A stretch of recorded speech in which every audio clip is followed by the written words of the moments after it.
I am John Musker, one of the co-writers, directors, and producers of the movie you're about to witness. And this is Ron Clements. I'm a co-writer, director, I guess producer as well, along with John, of this movie. And I am Amy Pell, co-producer of Aladdin, and we want to welcome you on our journey through the Arabian desert. It's been actually about over 10 years, I think, since we actually worked on this movie. So we will be commenting on this from a distance, but I think things will hopefully come back as we start seeing them. What we have here is, obviously, it's our title sequence, which we did over Alan Menken and Howard Ashman's wonderful song, Arabian Nights. And one of the conceits we had when we made this sequence was we tried to really make it seem almost like one shot. So we were disguising the transitions from shot to shot. So even here we go down into the palace, and then we sort of pushed toward the palace, but it was too far to get all the way to the palace in one shot, as I recall. So we had to kind of jump a little bit here. Let's see, how do we do this? Yeah, there's a jump cut right here with the guy blows the flames. Right. We timed this to Alan's big cymbal crash here, of course. Oh, and there's our names. That's exciting. But actually, there was a much longer version of this song. This is actually the shortened version of Arabian Nights. Originally, it was a much bigger song, and for various reasons and length reasons, we ended up with just a small portion of the song. The song was sung by Bruce Adler, a great Broadway performer. Spoken part here, of course, by Robin Williams. And when we originally had the song, it was broken up into stanzas that we revisited the narrator throughout the film at one point.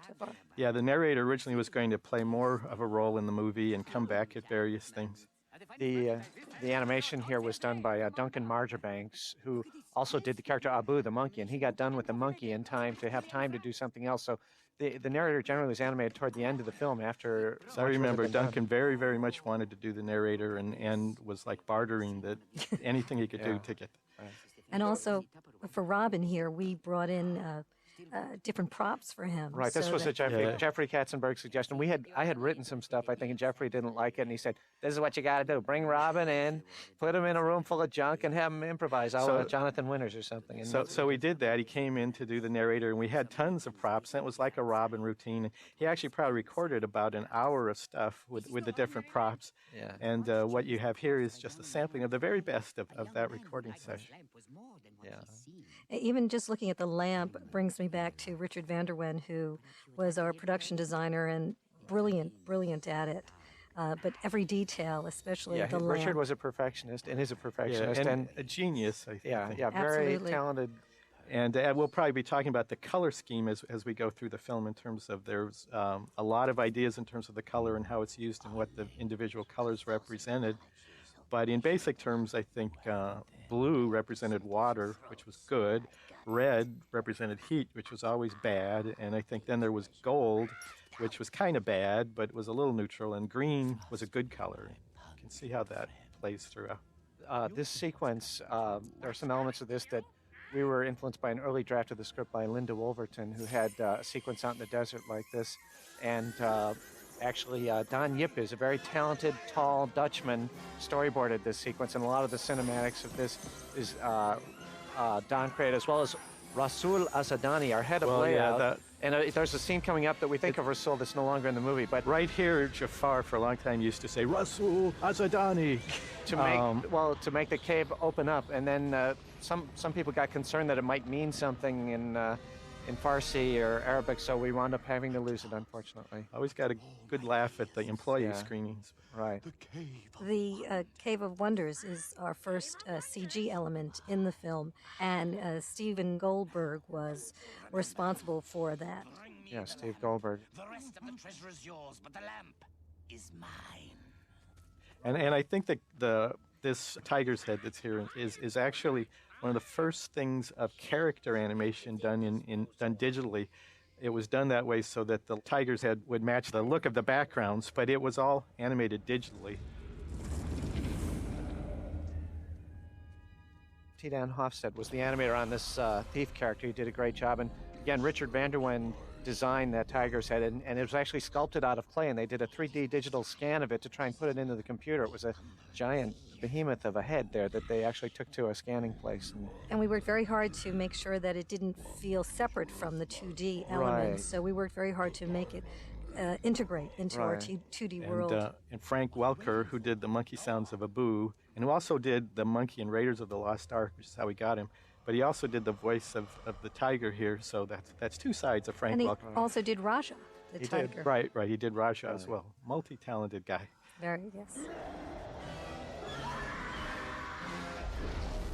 You know, also might mention here, Jafar, the great animation on Jafar is Andreas Deja, one of the great animators at the studio here, and who did Scar and various other characters. And Iago here is done by Will Finn, a very funny animator, voiced by the inimitable Gilbert Gottfried, who Jeffrey did give us a little hard time with the voice. He sounds abrasive. And like, well, that can be entertaining in its own way. But Yes, there was concern about it being too anachronistic. And Yeah, although I think after we had cast Robin Williams as the Genie, we felt we needed something fairly strong early on to just balance the film out a bit. So I think we felt Gilbert helped them keep that sort of broad comedy aspect and establish it early in the movie. And Jafar's voice was Jonathan Freeman, a very talented talent actor. and a guy who didn't fit the way looks he looked looks at all. nothing like Jafar. He's a nice gentleman and a wonderful Right. singer as well. Right, terrific singer. The voice of Aladdin here, Scott Weinger. We went through a couple of different voices, and Scott really had a great mix of just sort of youthful exuberance and sort of cockiness, and likability, appeal. Howard Ashman, the lyricist on the movie, who wrote the songs with Alan Menken, actually died early on in the beginning of this movie. But he had written 3 songs before he died that are still in the movie: Arabian Nights, the Genie's introductory song, and the Prince Ali song. It's one of the cartoonier movies that Disney has made in terms of the features, and it was designed to be cartoony, and it just seemed to fit the tone of that. And even as Eric was the very first animator on the movie, and he had a lot of influence on the style of the movie and the Hirschfeld aspect, which is a very fun, fluid way to draw, very simple, very cartoony, I think very fun for the animators. So I think that lent itself to that too, that there was something really fun about that. And it's like, and we are making a cartoon, you know. There's nothing wrong with making a cartoon. If you make a cartoon well, cartoons can be great. So this song was based on a song that Howard Allen did called Babkak, Omar, Aladdin, Kasim, which was about Aladdin and his 3 buddies, sort of. It was a very jaunty tune, and it didn't really work in the current storyline because we cut those characters out. But Ed Gombert, our head of story, realized that would help us do this sort of action-y set-piece thing in a much jauntier way. So he dug up the song that was already sort of out of the movie and said, why don't you use this as a template, and storyboarded to that, even though the lyrics didn't fit with this. And then Tim Rice went back and rewrote the lyrics to work with the idea here. Yeah, we were really struggling. We had a few different versions that just didn't seem like they were working, and then Ed really sort of solved the problem. Also, here we have Aladdin being the thief, and we spent many hours discussing how do we still make him... make him morally acceptable or likable or whatever. Absolutely. And the sort of Robin Hoodiness of all this was important to Right. and make So- him... So the scene at the end is after the song is That's right. imperative to answering that. Right, the scene with the 2 little urchins and the bread that Aladdin has stolen and is sharing with Abu. And then he actually then shares his bread with the urchins, as does Abu. That really helped, I think, for us to really sympathize with Aladdin, even though just at the beginning of the movie, his moral character may have a little loose edge to it, but we realize it's just circumstances that he can't help. And that's also addressed in the lyrics of the song here by Tim Rice, as far as why Aladdin has no choice but to live this kind of life. So yeah, this is the scene that Amy was alluding to. This scene was really put in to sort of soften Aladdin's character and to make it seem that he wasn't just out for himself, but that his thievery, that he had a soft heart, and that he was, in his own way, sympathetic to the plight of people less fortunate than He him. denies himself even here Right, after working right, so yeah. hard for As this opposed piece to of Abu, who bread. we said is a ruthless opportunist, and yeah. Yeah, Abu really wants to eat that bread, but even Abu can't bring himself to go all the way after he sees what Aladdin He has does. to be dragged into it Right. by a better He still had the impulse. humorous element, but Right, his heart gave over in the end. right. But at least he got a bite. I think there's something satisfying that at least Abu got a bite of that bread. Now this is an interesting bit coming up. Right there. Those two guys on screen, the guy with the red beard, who's kind of the roly-poly guy, he actually resembles me quite a bit. Yes, and the hatchet-faced guy with the gray mustache is me, John Musker, sort of. These are characters that Mike Cedino animated of us there, and we actually did the voices of the characters, and it became sort of a little Hitchcockian cameo in the movie. Once again, that no one really cared about, except the staff enjoyed, and our relatives really got a kick out of it. And we've since tried to do that in other movies, somewhat less successfully, I think, but it worked nicely here. This whole aspect of Aladdin as street rat and all that was really pushed in the rewrites by Ted Elliott and Terry Rossio. I think that whole idea of him being sort of an urchin who really wanted to validate himself was pushed even more strongly, I think. And this scene with Prince Ahmed, I think, is a really critical thing in terms of Ahmed's humiliation of Aladdin, and where he says, "You're a worthless street rat," and basically that's all you'll ever be. That really helps us understand what Aladdin aspires to, and that he is sort of trapped by his station in life, which is a theme that kind of goes throughout the movie of all of the characters in the movie are trapped in some way.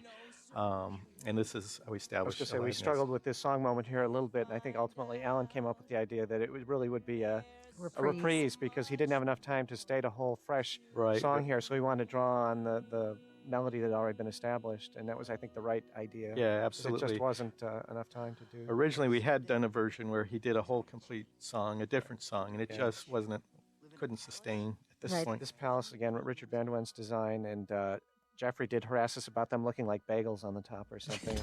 I've never been so insulted. Prince Ahmed, you're not leaving so soon, are you? Good luck marrying her off.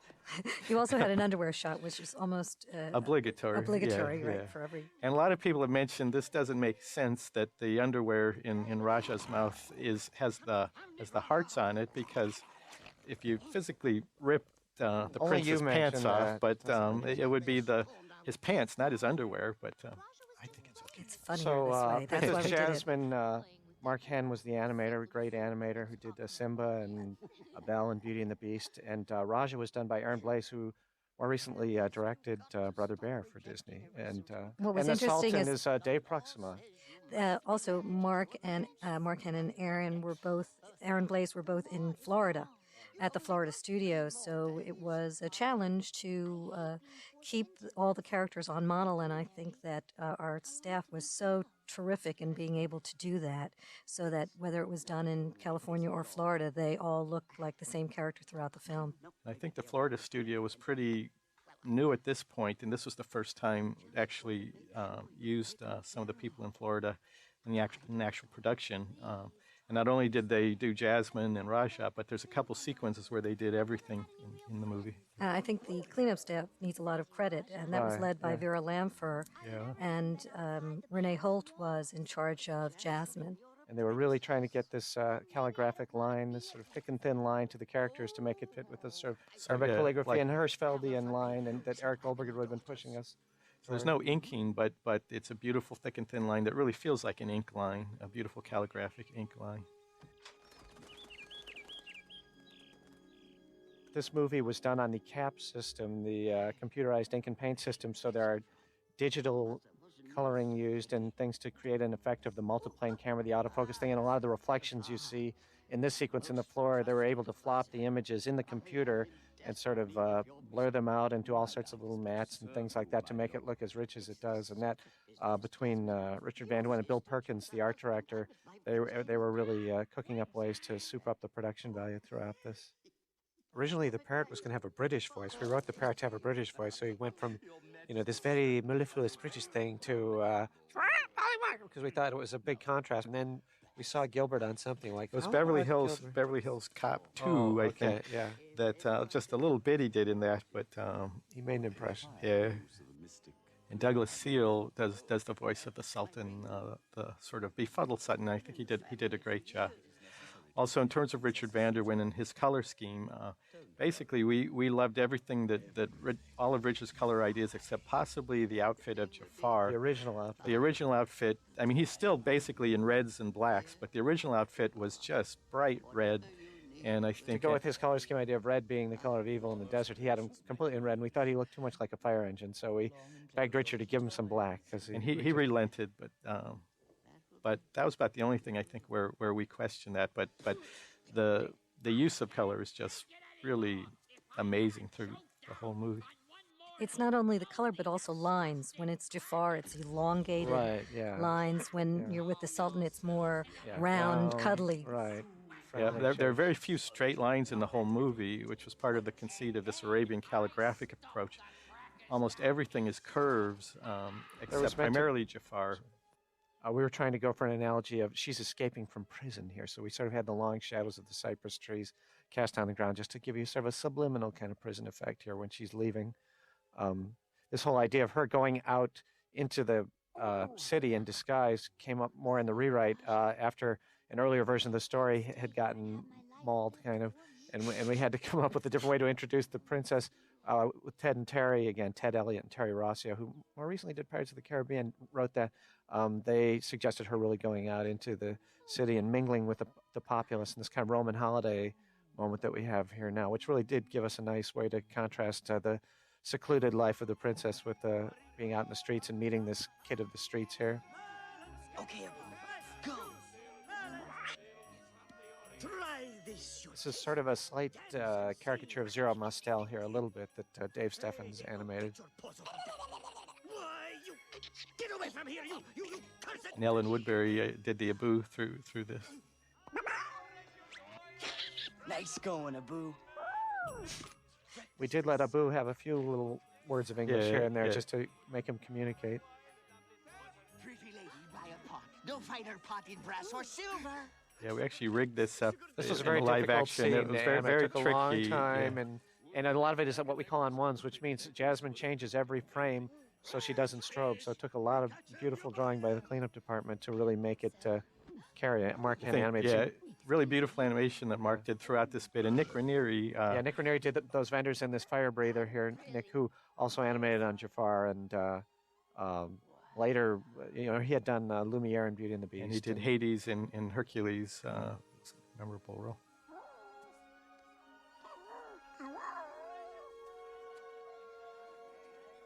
Oh, you must be hungry. Here you go. The voice of Jasmine here, Linda Larkin. We loved her the musical quality in her voice. She doesn't have a song, but we thought her voice was very musical. We did have to fight for her She because there was does sing now, but some questions about her voice because she does have an unusual voice. But I'm married to a woman with an unusual voice, so I voted for this one, and I really like what Linda did. There was Yeah, a tendency to go with what was known and comfortable, and we really fought to have a slightly Yeah, different sound for our right. female lead. Right.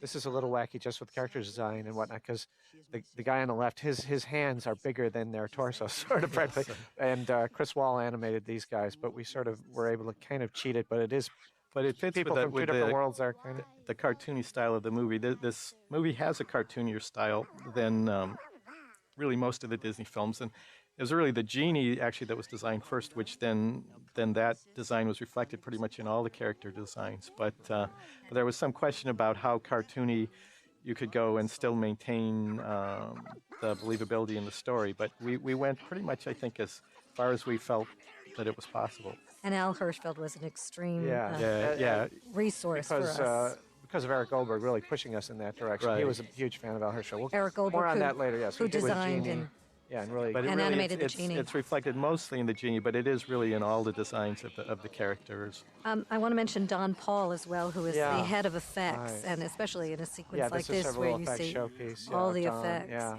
And if you look very closely, the Persian influence on all the effects is extraordinary. Tried to People get the don't realize choreographic- there's character animators who actually do the characters, and effects animators do all the other animation, those like sparks lightning and and spark and water and fire and That glow on explosions. Jafar And there, just, and there's and Don is a great effects animator and did a wonderful job supervising all the effects in the movie.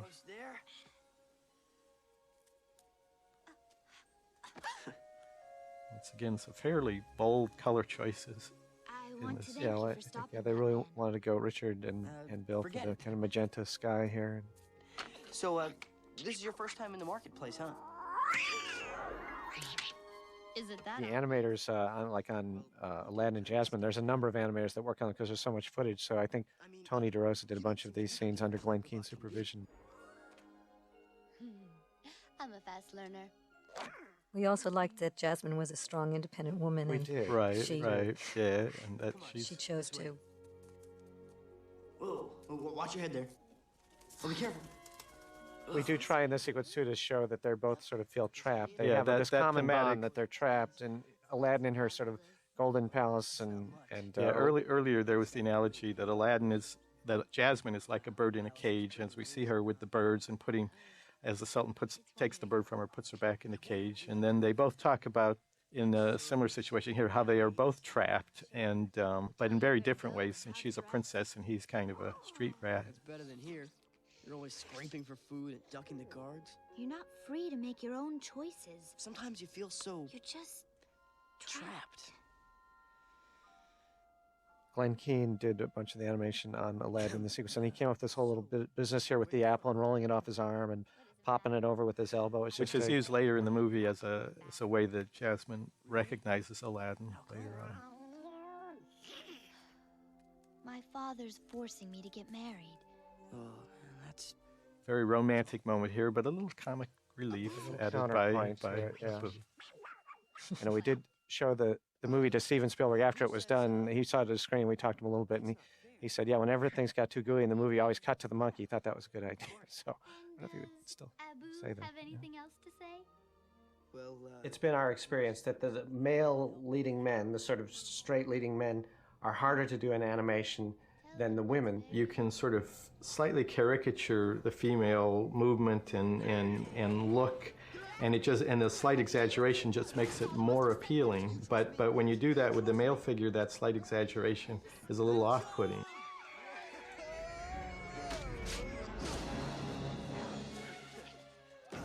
This character's name, I don't think is ever mentioned in the movie, but we called him Rasul after our head of layout, the mild-mannered Rasul Asadani. Although Rasul is much nicer. He is, yes. And He has better very- teeth. Rasul Yes. has really good teeth.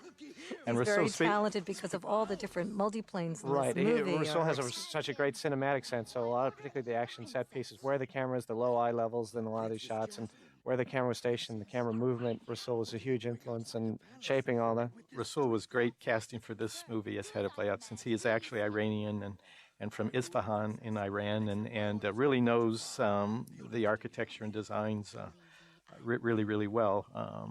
And actually went back to Iran in the early stages as we were visually developing the movie for research. We did have a discussion with Richard on that, I remember, because, there was a fire going in the fireplace in the desert. He's like, that's the thematic idea, but Richard, do we need the fire? It's like, it's got to be there. Okay, we'll put the fire in there. And if you notice, again, here we are in the castle, but we're in Jafar's part of it. So it's the long lines, the deep Right, red. yeah. Also, if you notice the little jewels on Jafar and on Jasmine, that's a little Richard touch. It's very simple. They each wear a jewel, as does the Sultan. It's a very simple design, but it beautifully makes this feeling of a very shiny jewel effect achieved in a very simple way. What do you mean? Sadly, the boy's sentence has already been carried out And Jasmine is dressed in kind of the bluish green because she's good. by beheading. And even the cinematography reflects the characters and the angles that you look. Jafar is often from below, and Right. I mean, the basic Disney approach we sort of grew up on was to try and really tell the story visually so that even without the dialogue, you could sort of follow the film, and the camera movements and all that would sort of help communicate the story, and that's what we really tried to go. Particularly in With scenes this. like that are really dialogue scenes that could be done as just two characters just talking to each other. There's a lot of thought put into visual storytelling to let the visuals communicate so that you could turn the sound off and still know what's basically happening. and I think Ron and John deserve a lot of credit for that. That's Ron Musker. John Yeah, right. I Clements. know. Yeah, as others have known to call us. Please get the names right. Okay. This is sort of a multiplane shot with all these things moving forward. Although it's through the cap system, so all these different levels can be composited in the computer. So you've got this moving foreground that's moving at a different speed. There was a nightmare of registration. We call it registration. Oh, We have to that- fit a character to the background or to another character, and his wrists in those stocks on the wall was just very problematic when they went to clean it and up. No one will give it a second thought, but it was tough. And the shadows falling over him, and this is a hard thing. Duncan Marchbanks animated Abu in this section, and I think one of his best scenes is coming up right here. Yeah. Yeah.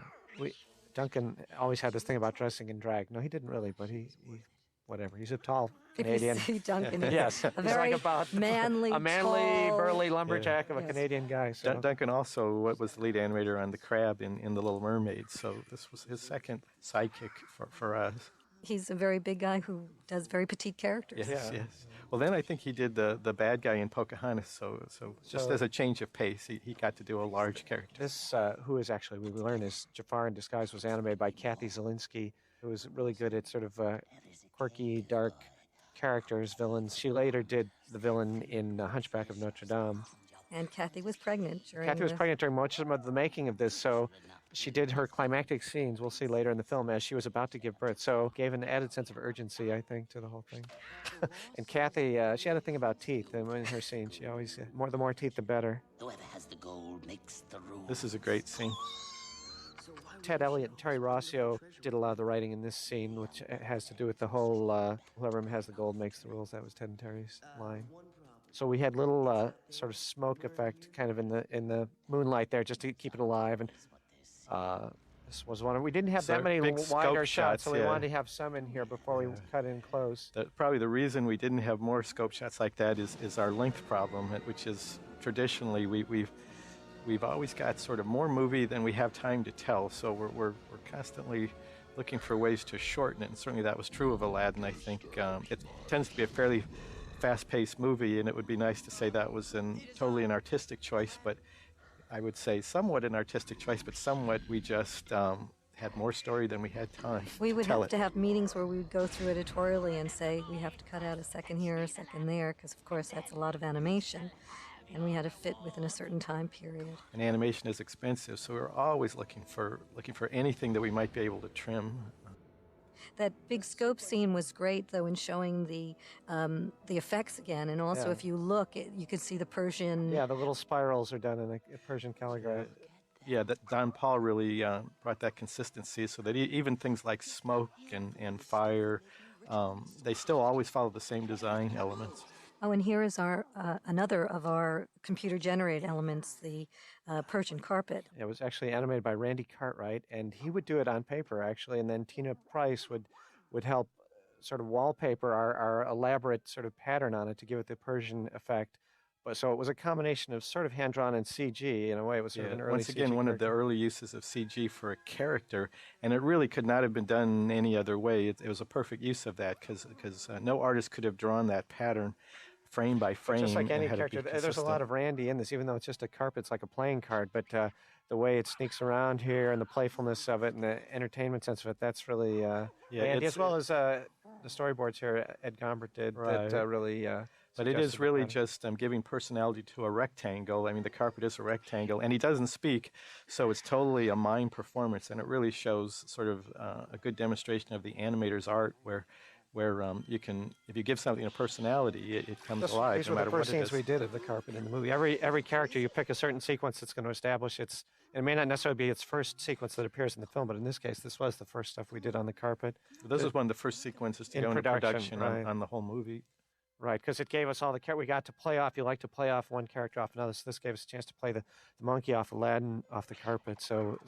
And also, Tina Price was experimenting with the texture mapping to see how we could make it work. Yeah, and a production system. On the production system, yeah. With anything new like that, there is a lot of question, like, can it be done? And if it can be done, is it viable within the production system? We did have to sell Jeffrey on the carpet, because he was like, "Do I want to pay the money for a bunch of squiggles?" I remember was his quote. But we're like, when you see it, you'll like the squiggles. Trust us on this. Yeah, there was also some question for a while whether the carpet should talk or the monkey should talk, and because in storyboards they weren't really coming off the way they do now in the finished films, and we had to sort of say, trust us, when they're animated, there's going to be an added dimension that you're not getting yet. And certainly once the carpet was animated, it was much more obvious that the effect was going to work. This also is a sequence that shows Richard's use of Right. color and the contrast. And Richard did kind of design the walls of this place and everything, looking at crystallized caves and stuff. He had stills of real caves. It had a very interesting thing. This sequence, because it was one of the first in production, there's some Aladdins that were animated very early on and then had to be cleaned up when we changed the model later on. So you'll see some variation in the way he's drawn if you're really looking closely.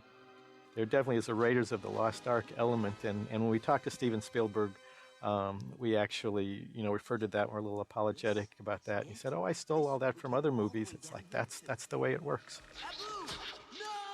This is really an effects tour de force that we're getting into here once again with Don Paul and his crew. Because this was one of the first sequences to go into production, it had the luxury that you really could kind of go all out in terms of effects, and there's some really... So it's a combination of hand-drawn and computer effects. The lava that you see on the ground is sort of CG bubbles and texture there, but there's other hand-drawn elements and as James well. Tooley did James these. Tooley, we had been coming up on this huge... roller coaster ride. He did the computer-generated images in Right, yeah. Some of And these... Ted Kiersey did a lot of the lava here, the sort of hand-drawn elements, the lava explosions, and that Ted did a lot of that. And Doris Manter? And we sent the layout group and the effects group on... We're trying to get Hokusai in that shot, but it's gone. They went on a roller coaster ride with the camera and took pictures. Rasul actually went to Magic Mountain too, through this part to do research. That's an amusement park here. Right? Yeah, in California, and because the feeling was to be originally he had to go through twice because he left the lens cap on. But we really wanted this to be kind of a roller coaster ride for the audience. Some of these effects are pretty standard now, but at the time they were innovative, I think, and nothing like that had ever been done before. Yeah, this is probably the biggest effect sequence in the movie. And I always like this shot of the tiger, and in terms of Aladdin's cue, I think the music through that is really good. Yeah, Alan Menken did the underscore for the movie as well as the song, so this gave him a chance to really do it and strut his action-adventure stuff through here. 2 Academy Awards for both song and score.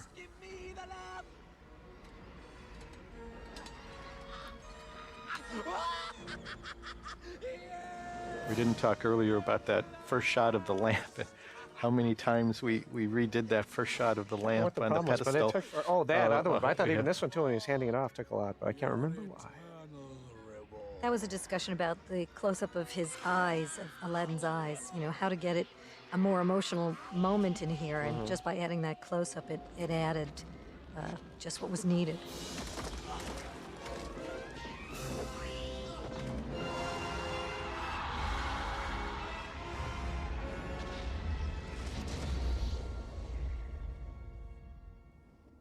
We wanted this contrast after all that racket to have this moment of near silence. All the track disappears. What is it? No! No! So this scene actually was one of the last scenes added in the movie. It wasn't there for a long time. It was a controversial scene. I think Jeffrey wanted this scene particularly because he felt we'd been away from Jasmine and the Sultan too long, and we needed to get back to that. And at the time, I think because we were in such pressure on length, we weren't sure it was necessary. But in retrospect, I kind of feel like it was probably a good idea just to bring that thread back in. Story. And I think this is more so this segment is where you see Aladdin change in his design, because this was the earliest in production. Yeah. And Aladdin started out looking a little younger, and we realized once Jasmine was designed and was looking so spiffy that she wouldn't be attracted to a young-looking Aladdin, so we kind of aged him up.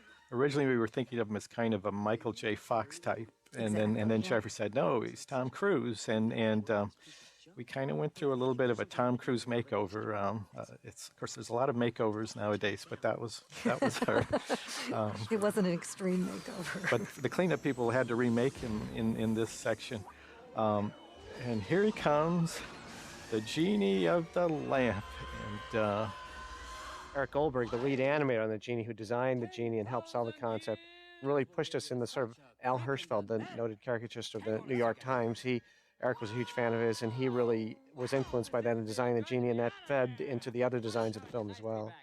think Robin Williams actually was one of the first ideas that we had on the movie was actually that Robin Williams could be the voice of the Genie. And it was a big question of whether we would be able to get him or not. But we actually wrote the first version of the script with Robin in mind.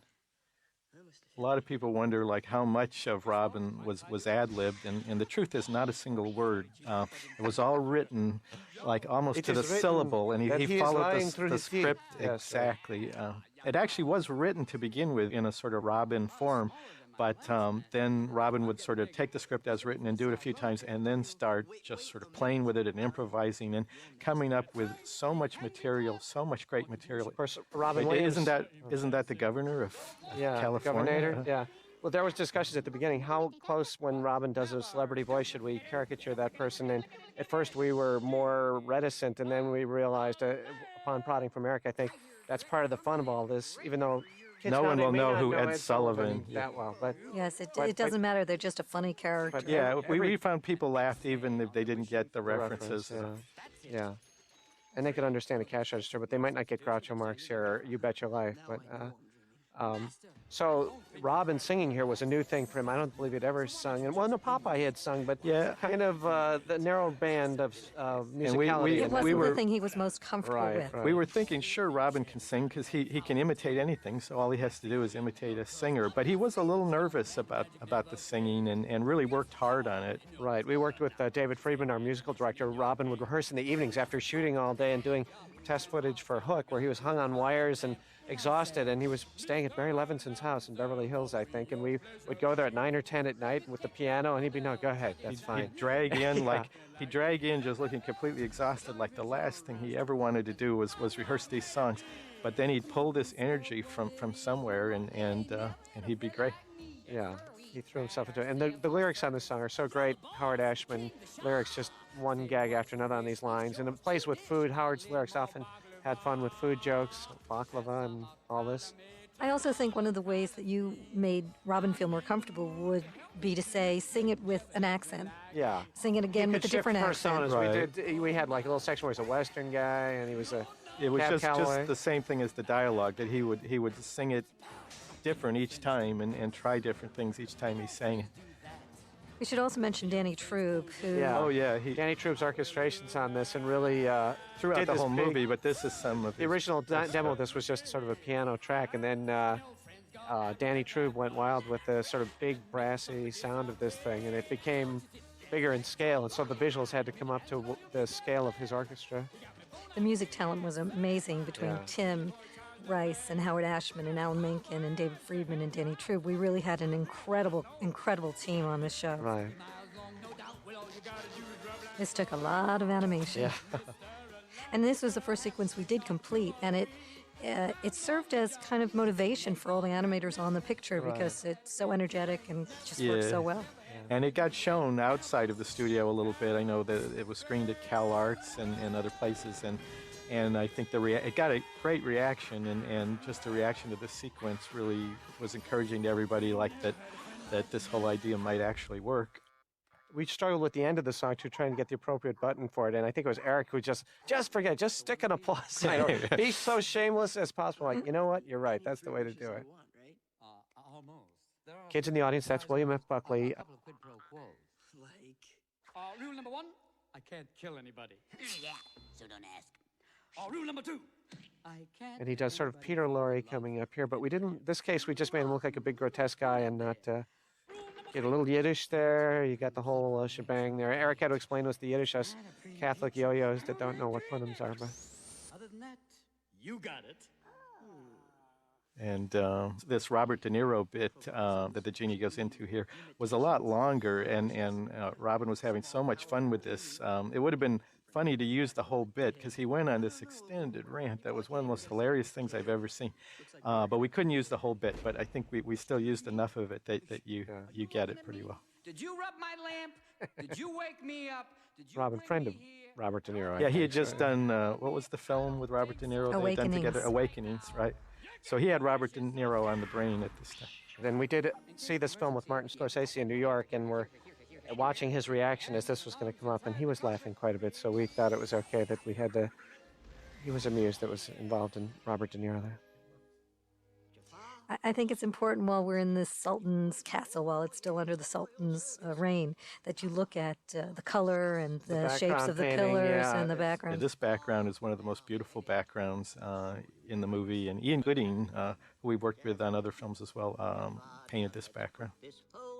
Jasmine's outfit, this mint greenish outfit, came from Persian Miniatures. It was Richard's suggestion to use that. We liked it. Of course, Amy, who's sitting here, she won't mention it, but she gave us such a hard time about that bare midriff. But ultimately, I don't know But if now the since acquiesced or then, got this tired of us. this has sort of become a fashion statement because now this it's film ahead of its time. was And way I think, before. I think you did. You See, affected fashion Yeah, from all these so younger, that my daughter now who has the bare midriff that I can't stand. That's thanks right. It's I should've because of listened to you. Boy, was I wrong. Okay. I will have the power to get rid of you. When Gilbert did this imitation, I couldn't believe how accurate that was. Yes, that was Gilbert's tour de force, as imitating Linda Larkin as Jasmine. Here we are. Only until she finds a chump husband. Then she'll have us banished. Or beheaded. That's our homage to Lucille Ball there. I Yes, don't know. yes. You want a chump husband. What? Okay, you marry the prince. They had to, when we recorded Gilbert, as I recall, they had to sort of back away the microphones because it was, he's a diminutive guy, but a powerful performer. I become Sultan? The idea has merit. Yes, marriage, yes. And then we drop Papa-in-law and the little woman off a cliff. Yeah! Curse! The guys really enjoyed this laughing bit. They actually recorded that with the two of them together, And they will laugh for about 15 yeah, it minutes. was- it They was. just went on and on.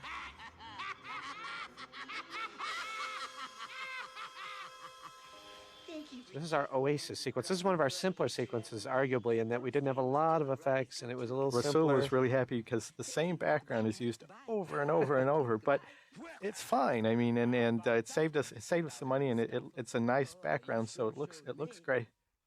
Now, about my 3 wishes. This was there again the failure of Ted and Terry's thing of how they could get out of that thing and not use up a wish. It solved a big problem. In the earlier version of Aladdin, we had the idea of unlimited wishes, which is actually the way it is in the Arabian Nights story, which was the idea that once you get a genie, you can just wish for as many things as you want. The good thing about that is from a visual fantasy standpoint, you can do a lot. You can do anything you want as long as you want. But I think rightfully, in terms of the adjustments to the story, the 3 wishes seemed better and became important. But the challenge was then to figure out ways within the 3 wishes that we could still get all of the fantasy and magic. And By going with 3 wishes, it raised the stakes. So each wish was really important, and it sort of gave a rising action to the movie where the climax, when you're down your last wish, it would have more import. The ending wouldn't work if he could have a million wishes. The ending really became more powerful when he only had 1 left to use. And you what can't was he wish gonna for do? more What was he wishes. gonna- That was one of the yeah. rules, so you couldn't get around it that way. Such a thing would be greater than all the magic and all the treasures and all the question with the genie, as broad as he is, I think we wanted the audience to feel that this really meant something to him. His freedom was really important, and I think Robin did a good job of selling the sincerity of the things when the genie had to be sincere. Right. That's a great bit, but Right. Robin threw that in that little Pinocchio And, bit. and Eric really picked up on it. And it got so, the laughter was so strong, the first preview, that we actually had to add a few we added seconds time to after it. it. You're right. There were yeah. several places like that, which I guess is a good problem to have, but there were several cases after the first preview where the audience laughed so hard at certain things you missed huge stretches of dialogue. So we had to try to open things up so you could at least get some of it. Eyes that just, and this hair, wow, and her smile. Ami, say, But she's the princess. To even have a chance, I'd have to be. Hey, can you make me a prince? This is actually some of the first Aladdin animation done in the Tom Cruise mode, as I remember that this was where he got his makeover. So we just passed, Sebastian making a cameo. yes, Yeah. which is you try to And have then- some inside jokes. Yes, Right, and then Alan threw in a little homage to Under the Sea in the underscore too, which helped the audience get it. these patches, what are we trying to say? In every animated film we've done, we've tried to find an angle that makes it better to do an animation than in live action. Certainly in these days of digital stuff, that line has gotten blurrier and blurrier, but certainly then we said, how can we do the Genie in a way that they wouldn't have done in any live action film adaptation of it? What can we do with that character as well as others like the Carpet that you just wouldn't do? So that's where we really thought Robin was ideal with his mimicry, his speed, his quickness, his improvisational ability. It's great to have an improviser in animation because the voice is always recorded first, so whatever he comes up with, we can kind of write around and write to. But it was risky too, and I think we knew that because we knew we were a little bit jumping off a cliff, because in order for that to work, the film had to be a comedy, and it had to have a tone that was a little bit looser, I think, than any Disney film that had been done up to that point. He's got the outfit, he's got the elephant, but we're not through yet. Hang on to your turban, kid. We're gonna make you a star. So if you look closely, you can see the Beast there. We're just passing him now from Yes, Beauty if and the you Beast. Rewind that and look at it, you'll find the Beast in that pile of toys that you just stacked up there. Find a solution to the problem with your daughter. A problem with your daughter? Oh, really? What? Right here. I think Rasul was in charge of any of the Arabic writing, like on the scroll. Although Oh, no, is it real? I don't remember. I don't think the scroll is real, but there are places where we do have real Arabic writing, and we were always nervous that there might be something said that someone in Iran might read Find and be untoward. concerned about. Yes. A princess must then be wed to interesting. What? Who? The royal vizier. Well, that would be me. But I... No, I don't think that's genuine Arabic writing. No, I think it might. Maybe Rasul did it. I don't remember now. Oh, well. We have our Don Paul effects here with the squiggles in the snake eyes. will order the princess to... But you're so old. The princess will marry me. I did do a caricature of this scene with Ron and I as the Sultan and Jafar talking about making changes to the movie. Oh, yeah. Now, this is this great song that Howard and Alan Howard did write this new song for this version of Aladdin, and threw everything from every Macy's Day Parade he could into the whole production value of it. We looked at Cleopatra and other things for inspiration. There used to be there was originally a long intro at this that we cut out and we went right to the song. When we recorded this, Robin Williams came in and he made up a song called Prince Jeffrey. Yes, that's right. And we should. And he was get making that. it up on the spot. Yeah, It was so impressive. Yeah. Yeah, this was Howard Ashman. This was, I think, the only song we used in the movie that was written after Howard had gotten sick, but before he died. But it's one of the best songs. And even though Howard was very sick when he wrote this song, he did a fantastic job on it.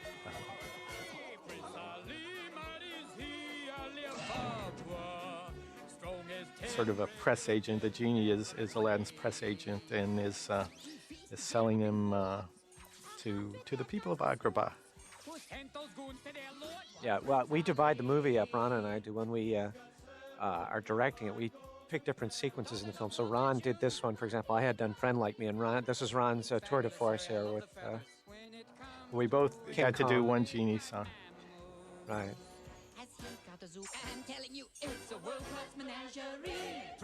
I'm sure all kids know who Ethel Merman is, but this is the Genie as Ethel Merman, and Robin would pretty much come up with those different personalities himself, and then we'd find visuals to go with it.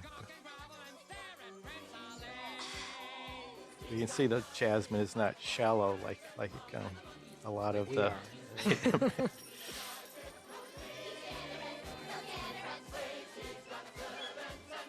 This The was lyrics to this are great. Yeah, the production value was a slight nightmare. Yes, this was a major sequence that kept everyone busy for a long time, but Right. Yeah, many worked out animators brilliantly. worked on this. Yeah. Still one of the earlier things done in the movie because it was a song. Heard your princess was a sight lovely to see. And that good people is Yeah, and the reflections in the floor, that production value really cool.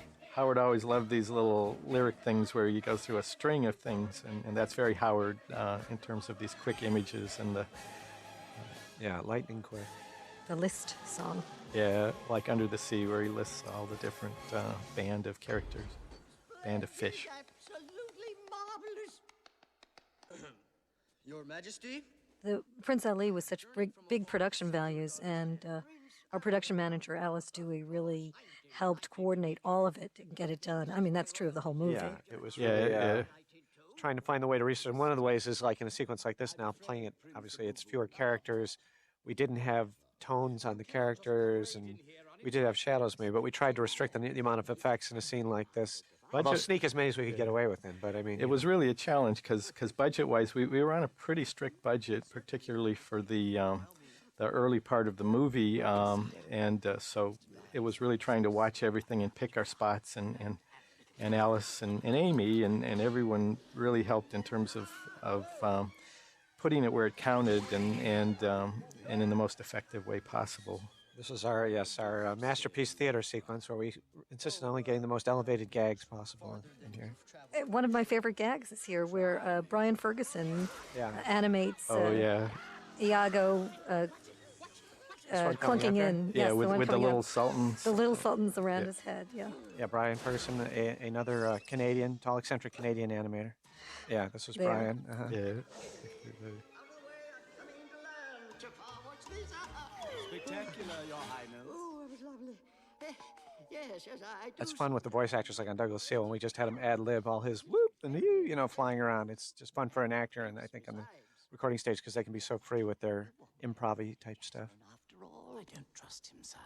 Nonsense. One thing I pride myself on, Jafar, I'm an excellent judge of character. Oh, excellent judge, yes, sure. Not. Even when we did that, I think we thought it would be Homage to dated. Wayne's World, I think Mike Myers later sued the studio for royalty. No, he didn't really, but that was something that was in it vogue was an about, issue. Yeah, it wouldn't be about too topical. And 10 years ago. Fortunately, it still is alive today as it ever was, isn't it? Just let her meet me. Not. Yeah, right. There you go. I do like her standing up to them, and all these guys. I like this scene of them all being awkward. Yeah, I think actually this was influenced slightly by the Dick Van Dyke Show. If any of you know the one with this dance hall sequence, it's a long story. But check your Dick Van Dyke DVDs, and you'll see what I'm talking about. It's time to say goodbye to Prince Abubu. It was fun coming up with malaprops for just different names for him. Here's our Rodney Dangerfield moment coming. Yeah, I think people still know who Rodney Dangerfield is, and I think this is a fun little bit with the chess, the two of them playing chess. And like in a sequence like this, like we wrote this line, I can't believe it, I'm losing to a rug, but he did it as Rodney, and that was Robin's addition to the scene. The line was, and then, and same as this, he did this actually as John Wayne as well as Jack, and then and then in the editing room we sort of had things to play with. And I think we made a good choice with Jack. And this is my favorite gag that never got a laugh. I thought, oh, this will be funny. He turns into a lamp for whatever reason. No laugh, ever. But it's a sure thing. I will take responsibility for sure that. I thought it would be funny. A lamp on your head how could you be funnier than that? Okay, I'm going to go see her. I gotta be smooth. I also like the chess game in the beginning because it establishes the friendship between the genie and the... Yeah, a little relationship between them. And that continues in the end.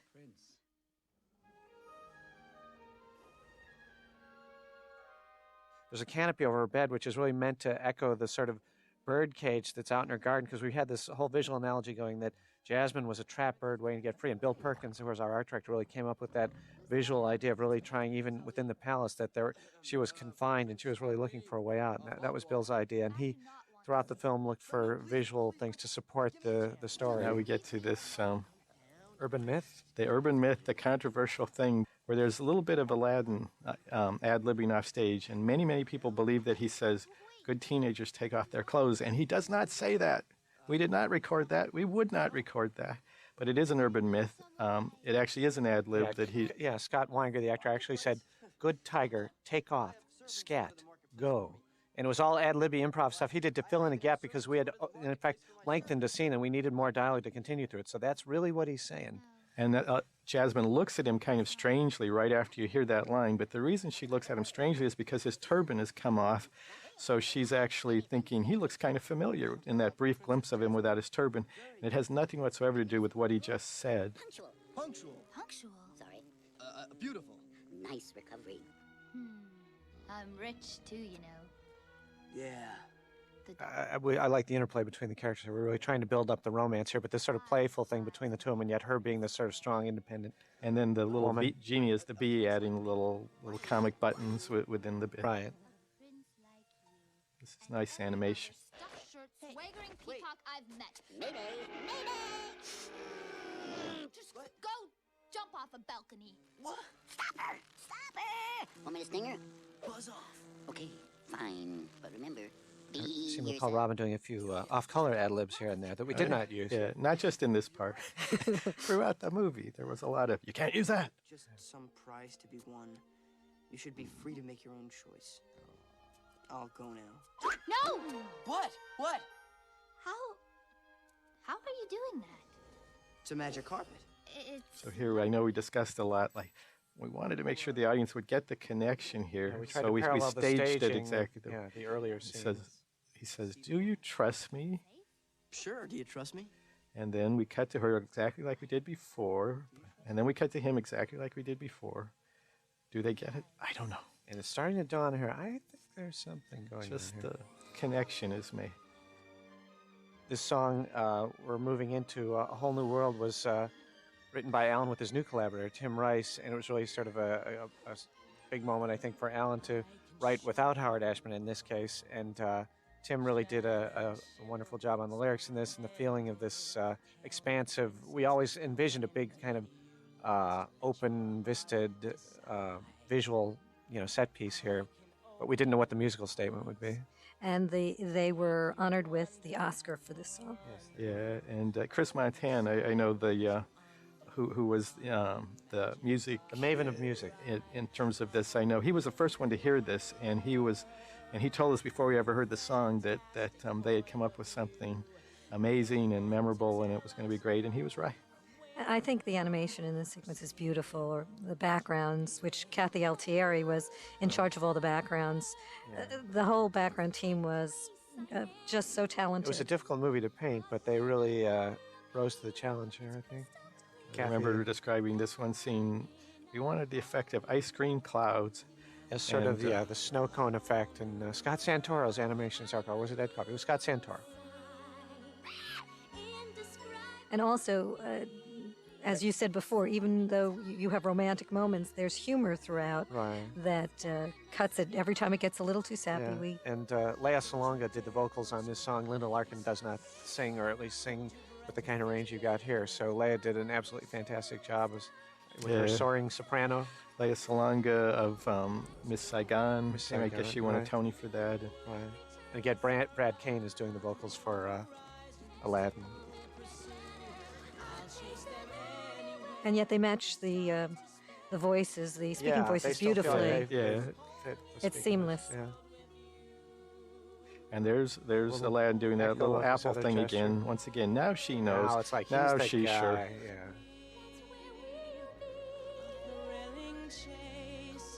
I got to direct this song, so I did try and make this thing work at the end with the time it to the music, so that this little thing on the carpet there just works with the little trinkle and the little fireworks introduced to give it a little button at the end, transition into the. They've gone around the world and they've wound up in the Forbidden City. It's the last emperor. You're going to see Bernardo Bertolucci climb over the back of that in a second. I think there's fun stuff on the carpet in this that Randy did. That's sort of a counterpoint. Randy Cartwright animating the carpet. Just And little reactions. Some nice interplay with Aladdin and Jasmine. Yeah, great stuff between the two of them. Yeah, really good expressions. And this sequence, even in rough pencil animation, was just beautiful to watch. The acting in it was so clear. Yeah. And Mark Hannon and Glenn Keane really did just beautiful job on this. I like this next scene. She's like, yeah, come on. The very distinctive reaction on her that I really love the way Mark did that. I sometimes dress as a commoner to escape the pressures of palace life. And Scott's vocal performance in this, I think, is really it's fun. And Ed's, as well as Linda's, they both, all the elements sort of came together. And then the fireworks just gave this neat visual thing. We had to go through this nightmare of coordination, though, that I think Ron was more involved than I was, even though I think I did the sequence. Okay, we'll have blue in this scene, then we have to decide this is red. And it's like, just let them do it. But somehow it had to get mapped out, which was a slight horror, as I recall. Because a lot of them, the transitions went over cuts, which was the big nightmare. I think in terms of the musical score, this is a really beautiful little, really tender violin thing. The orchestrations, Danny Troub's and Alan's composing here, really tender, sweet. My handsome prince. Tony Fucilli was the animator who did these scenes, and really a wonderful draftsman, and a fairly soulful kiss, which I always thought was good, as kisses go. And this look back, just like the little button to this and the music there. I thought storytelling-wise, this transition was just terrific. You're left with such a feeling. A good date. For the first time in my life, things are starting to go right. No, they're not. Yes, it's the ham on a string sequence. I'm afraid you've worn out your welcome, Prince Abubu. Make sure he's never found. Pretty nasty Jafar there. This was actually a Ted and Terry idea. I think originally we'd had a different way that Aladdin was sort of taken out, but they wrote this idea of him being thrown into water, and it's pretty uncomfortable, I think.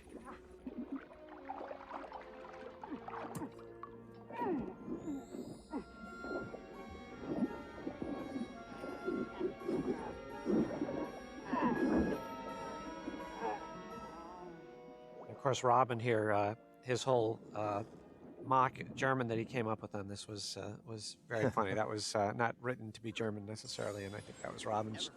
It's coming up when he does his submarine thing later.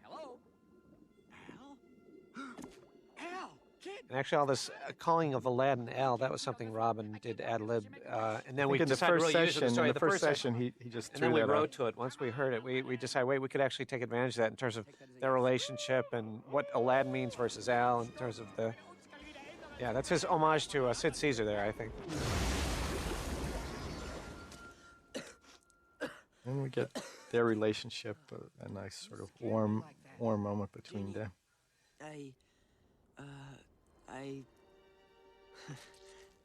Thanks, Genie.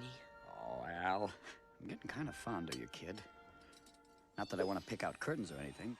You know, a little controversy about that line. Jasmine? Oh, Father, I just had the most wonderful... At first, the idea of not having a mother, we thought, no, every animated movie doesn't have the parents. We don't want to go that route. Again, my mother's going to kill me. I think But there my is exact some words, yeah. emotional element that worked, especially in terms of the street urchin. Right, yeah. That he really had to prove himself, the sort of lowest self-esteem, or the guy who's really being denigrated on the street, and he questions himself even, am I really the guy they say I am? And I don't think I am, and I'm going to prove to people I'm not. And the diamond in the rough thing kind of resonates, I think, and even among teenagers, I think there's a thematic thing there that is valid, that, you know, on the surface, you can seem like you've really been dealt a poor deck of cards, but really what's inside is what's the most important, and sometimes people in very unfortunate circumstances can find that they are a diamond in the rough if they can find what's inside them that's valuable, and so I think that message is... And the basic message that came through in the rewrite, stronger perhaps, was the whole just sort of be yourself idea, and don't, and really admit and celebrate who you are, and don't try and be something else, which I think is thematically something that people, including teenagers and kids, can relate to, just because there's often pressures to be something other than you really are. And I also think it's timeless, and that's why Aladdin has stood the test of time. Right. I think the topicality, the humor in that, you know, that comes and goes and all that, but I think the themes work, and I do still think it's still funny today, so so that helps. Some nice Sultan animation in this, and Douglas Seal again did a nice bit here where he gets all excited. And David Bruxma. Yeah, and Barry Temple as well, right? Barry Temple did some of this in here. Am I remembering that right? Yeah, that's. And Barry Temple was in Florida, so he actually probably did this part. But David Bruxma was the lead for the Right, character. right, I didn't know right, if we he had did. mentioned him earlier or not, and he was a major influence on the character. Right. Once again, the theme of being trapped, I think we were pushing the idea that you can be trapped by success as well as being trapped by failure. Jonathan Freeman, the funny thing is we heard Jonathan Freeman's voice before we ever saw him. He auditioned in New York for the part, and we had no idea what he looked like. We heard his name, and we just thought, wow, this is a cool, great dramatic voice, and we pictured this, rail thin, the voice whatever fits, Vincent Price, the voice whatever. fits but the character much more than it fits and then Jonathan. and then we saw Jonathan Freeman, and he's a handsome but kind of rounder than he is angular sort of a guy, and yet he brought such a fun, oily. He just went to town with the voice. He was a stage actor, so he brought a stage actor sense of timing and delivery and all that, and that was really fun for Jafar. And I wondered if this gag coming up was going to date, but I think it's still, people will still get it. This is the... You've just won the heart of the princess. What are you going to do next? I think they're still doing and that. Alan did the little musical quote there, and that was fun. Psst, your line is, I'm going. This is probably the biggest breaking of the plane we did in the movie, where we said, this is really a movie. Reading from the script, and and it was something you don't see in most of the others, and it was a calculated thing. We actually discussed that stuff, even though it's taken for granted. Just how far can we go? How far can we not go? And I think that actually is the farthest, but we felt within that scene you could do it and get away with it. And our conceit with the genie was basically that because he was almost like a godlike figure who transcended space and time, he could know all the cultural references of any time, and even though the other characters wouldn't get his humor at all, he somehow thinks that's funny. But the He's idea trying to entertain himself, really. Right, yeah, he's been cooped up for thousands of years, and he has an audience now, and he wants to be entertaining. But he's read the script. I mean, that's... I think you both achieved a great emotion in this scene, not only with the script, but the visual of his size going down. And I think it helped to have them to cut to the Abu as the elephant and the carpet to get a little bit more of an audience cue and to get more sincerity and warmth in this. And their disapproval coming through. Yeah, their disapproval, too, right. And Robin's and also puts him alone again. He's isolated now. He's kind of gone past where he should be. And Robin's acting on that, and Scott's acting was very strong and sincere. And there again, that was Robin. When the sincere moments came, he played them very straight, and that was very effective. Right. I remember this sequence we pulled around with a little bit, and Ed Gombert, I think, came up with the idea of this bizarre Iago on the stilts, but posing as a flamingo. I seem to remember Ed cooking this up. Or at least this gag, I can't remember. You got a problem, Piggy? I'm still amused by that. I don't know. I go for, Boy, Jafar's gonna be happy to see you. Excellent work, Iago. Go on. No, really, on a scale of 1 to 10, you are an 11. And our homage to Gary Franklin. I don't know, is Gary Franklin still around? He was a I film don't critic think out people here will in get that, Los Angeles who did a whole scale. On the Franklin scale of 1 to 10, 10 being best, I give it a whatever. Now there are many critics, I guess, but Gary Franklin out here was the guy that used to do that. And I've always had parrots as pets, and I can testify that when they talk, they are very good mimics, that they can actually do that. In terms of their relationship here, I do like this little sequence here, even with her primping him. I've gone through this myself, where somebody tries to put you together before you go on stage. Oh, look at them. And it was her change of costume where she finally had her midriff covered. Yeah, we had. There was a lot of. Happy then, I think. Amy, weren't you? Wait a minute. You know, Al, I'm getting really... She actually does have a few changes, but it took a while. The part of Al will be played by a tall, dark, and sinister, ugly man. I am your master now. I'm afraid of that. Genie, grant me my first wish. Now, this is where we did Troub. A lot of rewriting happened here from the earlier version because really there was the whole idea of Jafar becoming a sultan and using the limited wishes and all that. This was really the trickiest part of the movie in some ways to solve. And I think we had the whole movie all together while we were still struggling with the story on this part. And one of the big questions was, is Jafar going to have a song? Can he have a song? We wanted, Jonathan Freeman is such a great singer, we wanted him to have a song. There are actually several versions that Alan wrote of a song here, Alan with Tim, but all of them seemed like it just slowed things down a little bit too much. And then finally, I think maybe it was Alan who came up with just doing a reprise of the Prince Ali song here. Yeah, I think he felt that the length of time we were going to devote to this in song had to be brief enough that he couldn't come up with a whole new melody and have it land and not feel like an interruption. So he used a reprise of Prince Ali. This was Alan's idea to go back to that melody. And I think that worked in terms of not asking the audience to sort of digest a whole new musical motif. And at least we got to hear Jonathan sing.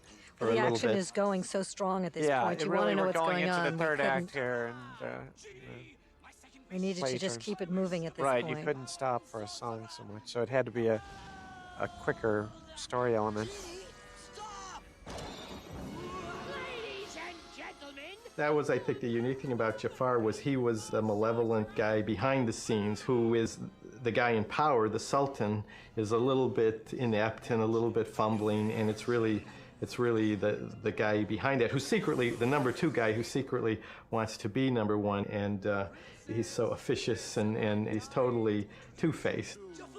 And again, all the colors are changing. Right. Even the blues have tints of red. Right.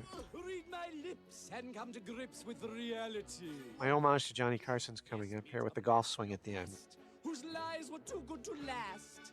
We always intended for Jafar to have a great villain song in the movie, and we went from Humiliate the Boy to, I think, several other songs. I think there were more versions of the Jafar villain song written for this than anything else in the movie, and we finally settled on a shorter version of Jafar's villain song that actually became just a reprise of the Prince Ali song. Give me adequate cause. We wanted him to slap him just to make him that much nastier, give him a little physical abuse. He is the bad guy after all. Here's the Johnny Carson. That was the end of his monologue. Yeah, yeah. No one would care, but it's just, that was Well, there's influenced also by Iago Johnny. does little Ed McMahon bits does, throughout, so there's a lot Hi-oh, of references. That wonderful laugh at the end that Jonathan was so good. Yeah. He loved the laugh. Could not get enough of that. This was animated in Florida again. Rob Bakors was the CG supervisor in Florida who animated this whole parapet sort of tumbling down the slope. We did want to get snow just because we thought it was such a contrast with the desert environment we had been in, and you'd been in that for so long. It was just nice to get away and to make it this sort of this exotic, completely foreign locale. So this was really some of the first sequences animated by the Florida studio. Then they went on to do Mulan and Lilo and Stitch. And yeah, and full did those movies. films. I mean, this was sequences within a movie. And ultimately, they did their own films and did a great job on this. This was another very emotional moment when his best buddy is in danger, and it just adds to the humanity of Aladdin. Right, makes him more likable here. Poor old Carpet. I think this gag coming up is kind of based on a Buster Keaton Yeah. bit with the. Where the house falls around him and he manages to be standing in the window. It's one of the classic sight gags of the silent era, and we stole it.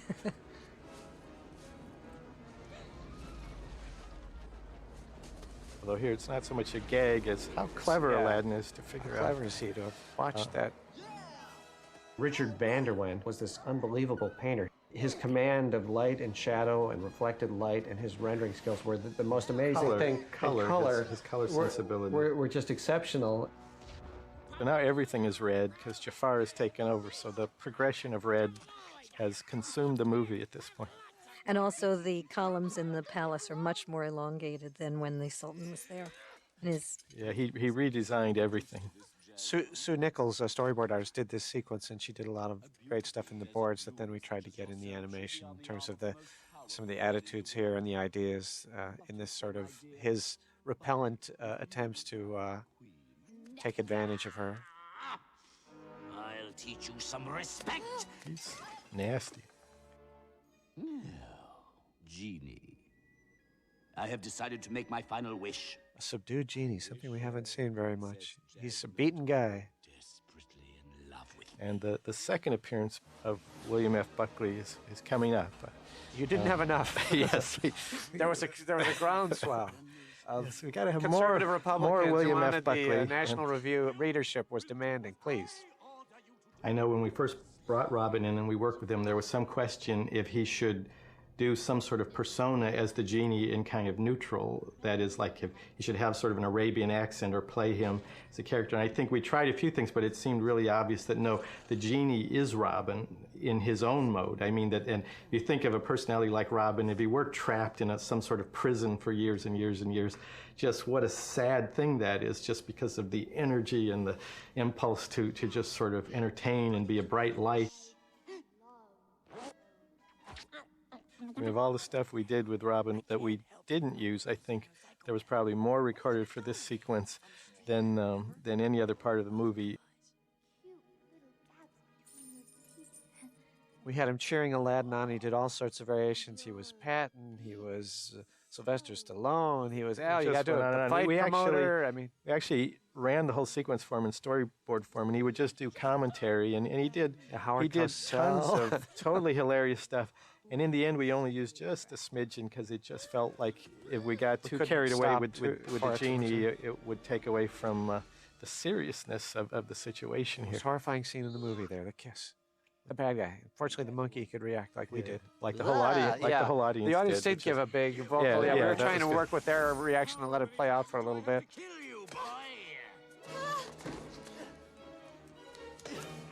Get the lamp! No! Princess, your time is up! He's doing his James Bond villain lines. A lot of puns. Puns, yes. Kill him with puns. It always works. Oh, nice shot, John. Don't toy with me! There's another one. Things are unraveling fast now. He won't stop. It's just... Get the point?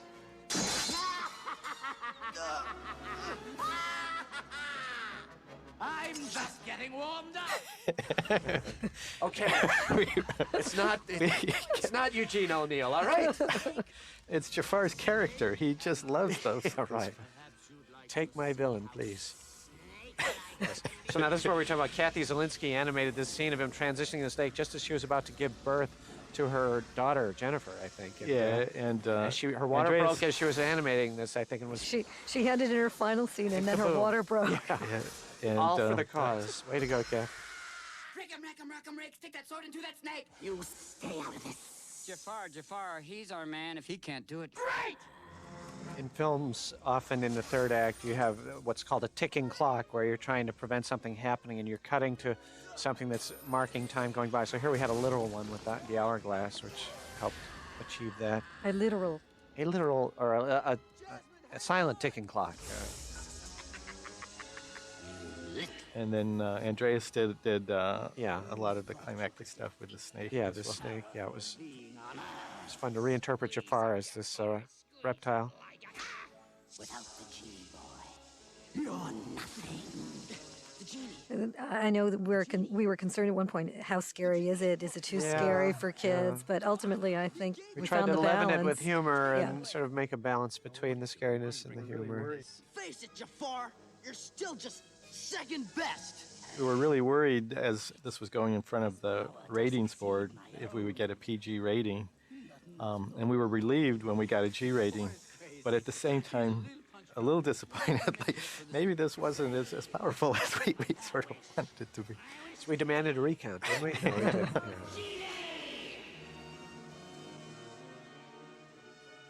All right, your wish is my command. Way to go, Al. Ted Elliott, Terry Rossio, the writers, came up with this bit at the end where Aladdin tricks Jafar. It was set up earlier in the movie where they have the line, it's part and parcel of the whole Genie biz, phenomenal cosmic powers, itty-bitty living space. And Aladdin turns that on Jafar here so that the idea is that becoming a genie means that you have to live in a lamp. The universe is mine to command, to control. So he... it's the downside of being a genie. Of tricking Jafar. You wanted to be a genie? You got it.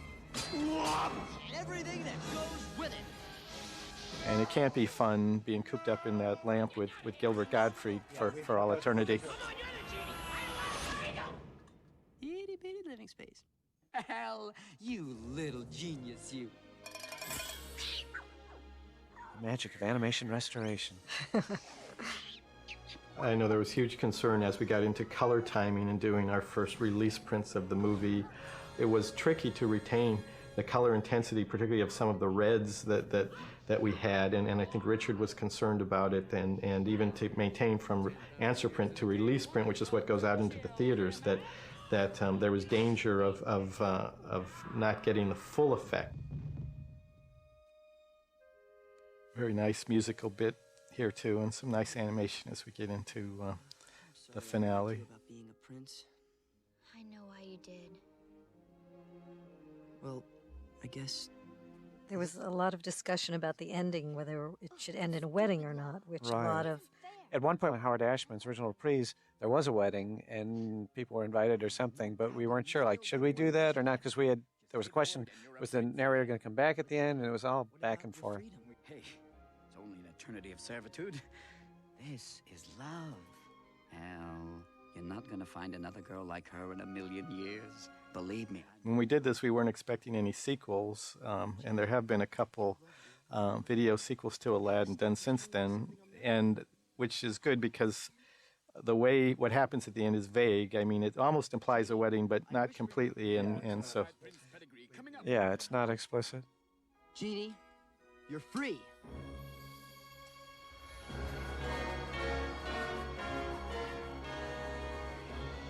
We were trying to look for a visual symbol to symbolize his freedom from his shackles, and we came up relatively late. I think the idea of him losing his arm bracelets to just somehow visually communicate that he was no longer which is an good, imprisoned man. although he loses a lot of his character without his arm Yeah, I bracelets. know, He's naked without his I arm know, he bracelets. looks sort of naked somehow, but so much freer. I want the Nile. Wish for the Nile. Try that. I wish for the Nile. No way! I remember just before the film was going to be released, we were meeting on another project with Jeffrey, and we had Ted and Terry were there, and Jeffrey was saying, I don't know, I got a good feeling about this. Everybody I talk to says they want to go see it. And this was literally like the week before it was going to come out. He's just like, you never know on these things. You know, the movie guy's going to smile on you or not. But I'm telling you, everybody I see is curious about the movie and they want to go see it. Me too, Al. This is, once again, the sincere Robin, where he can pull back and really play it very warmly and sincerely. That's right. You've certainly proven your worth as far as I'm concerned. And in terms of everybody being trapped now, the genie has been freed of his trap, and Aladdin's been freed, and now the Sultan actually, he realizes kind of that he's imposed these rules on himself, and he can change them if he wants to. So in a way, it frees him from his trap, which frees Jasmine from her trap. And all the characters in the film that were trapped in some way are now freed, except for Jafar, which is just as well. This was Eric Goldberg's bit as dressing up the genie. Actually, the genie is wearing the same outfit that Robin Williams wears in a film that was done for Walt Disney World. Back to Neverland, which was produced by Don Ernst, who has produced this movie, and we were sort of our homage to Don Ernst there, who, Jerry Reese directed the piece and Don Ernst produced it, but that's what Robin was wearing in the live action for the film for the theme park. And here's where we have this thing, are they getting married or not? There's a big celebration, but we'll never know for sure. In an earlier version of this that we previewed, we did have a reprise finally here with the narrator coming back and singing, the Arabian Nights, and Jeffrey did give us a hard time, and rightly so. He said, guys, your movie's over. Your movie's over. People were getting up. They were putting their coats on. So we lost the idea that used to be here that the narrator actually came back in the end and then turned into the genie. So originally the narrator was revealed to be the genie in the end of the movie. But now he's not. And it's very hard to give up something before you think it's perfect. And yet, we had a schedule to keep, and we had a due date. So it's very much about keeping everything moving and reaching your schedule and getting everything done on time. So the challenge was to make the best movie possible in the time allotted.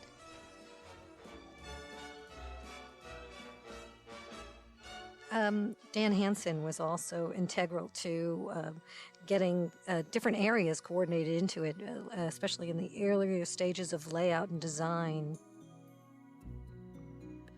I mean, this is the first movie, I think, where we created a new position that subsequently is on a number of Disney films, the artistic coordinator, where he really helped pull different departments together to really make sure that they all worked, in terms of continuity and really solve problems that involve both technical and creative problems in terms of just how to achieve things and make sure it worked within a production process. The cleanup animators in this had done such a great job, and of course, hand-drawn animation relies on the draftsmanship not only of the animators, but particularly of the cleanup department. And this movie really couldn't have been what it was without the people who really spent a lot of time crafting these drawings and not just making the characters look properly, look well drawn, but have an aesthetic appeal in addition to that. I mean, a cartoonier movie in some ways is easier to do than a more realistic movie. But we complicated it here slightly by, because even though we're a cartoony movie, the line quality, we were asking for a very sort of elaborate, beautiful line quality in the cleanup, and the staff really embraced that and really made that work, and they did just a beautiful job. I think we had the creme de la creme of the artists. It was the last film where all the team was all together. Yeah, after this, there were more fragmented productions because they overlapped things more. So some people went off to do one film, and others stayed on another film. But we had like an all-star team of people in many areas, both animation. Yeah, well, up to this layout. point, it was pretty much the same crew that worked on each film. So most of the artists who worked on this film worked on Beauty and the Beast as well as Mermaid and Rescuers Down Under. But after this, then it started to break up into more varying units that were on different films going on simultaneously. Also, we had an incredible production team that have all gone on to either produce films or production manage. We really had a terrific team all the way around. But the great thing with the release, too, is that it opened around Thanksgiving. It did well at Thanksgiving, but then it played through Christmas. And then, in fact, its best week, I think, was the week either between Christmas and New Year. So right around that time, they added theaters, and so it just played out and played. It wasn't a film nowadays that exploded in its opening. It had a very good opening, but not like you see nowadays. And it was in a smaller amount of theaters as it opened over Thanksgiving. But it actually didn't become the #1 film until around Christmas time. And then it stayed #1 for quite a few weeks in a row. So that was... And of course it was exciting, as it was in the preview, to see it cross over in terms of its audience, that it wasn't just parents and kids. I mean, there were single people that went to see it, people went on dates to see it, and it really sort of helped expand the audience, as Mermaid had, and Beauty and the Beast certainly did, this did, and Lion King did as well, and it was great just to see people, the stigma of animation being just a kid's medium kind of get peeled away by these various films, which when we were making the film, certainly we just thought of, we're making this movie for ourselves, and we are trying to please ourselves in terms of our own taste as an audience, and hope that other people will like it. We wanted it to be fun and entertaining, and for the audience to really have a good time, and I think they did for the most part. This is Amy Pell. And John Musker. And Ron Clements, and goodbye, and thanks everybody for being with us for this.